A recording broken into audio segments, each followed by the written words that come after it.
Hey everybody, Michaela Vernalva, Doug Kide here to bring you hashtag Mail Doug. Doug, it is time for your mailbag. Let's get right into the questions. Some would argue it's the best part of the week. Oh, you could argue that. Yeah. We're not getting right into the questions if we're going to argue that.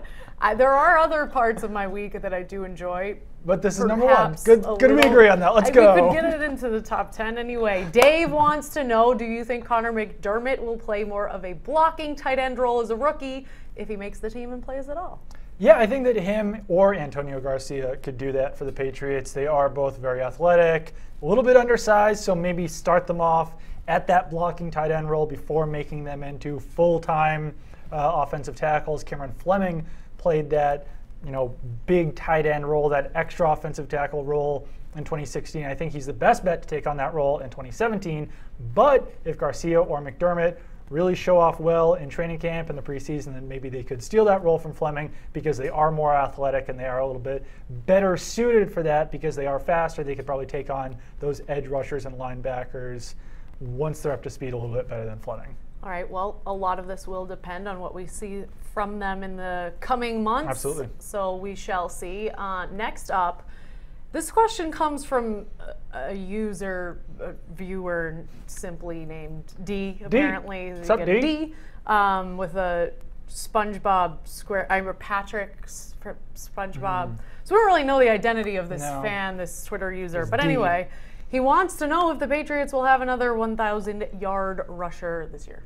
I would bet against no, just because it's such a crowded backfield. If Mike Gillislee, Rex Burkhead, James White, and Deion Lewis are all sharing snaps, then they're probably all going to finish under 1,000 yards. The best bet on this is for Mike Gillislee to do it. He will be that early down back, and if he is as good as he was with the Bills last season, then perhaps he could get up to 1,000 yards. He averaged 5.7 yards per carry last season, so that would be, doing the math real quick, under 200 carries to get up to 1,000 yards.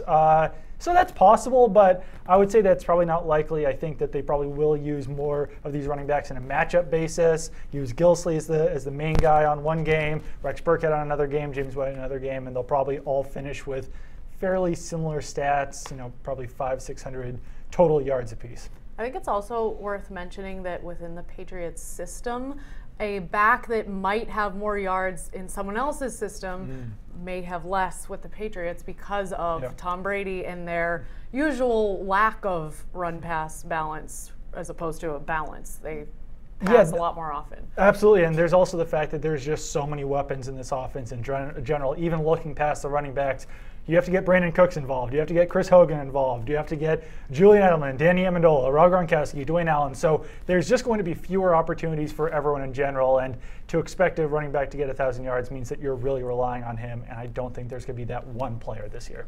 All right. Well, thank you very much, Doug, on behalf of our kind Twitter users, viewers. Why do I keep waffling on that word? I'm not sure. Fans, I like to just go with fans. So thanks for submitting your questions. Continue to do that. We know that y'all love talking to this guy, and keep it on NESN.com for all your Patriots news.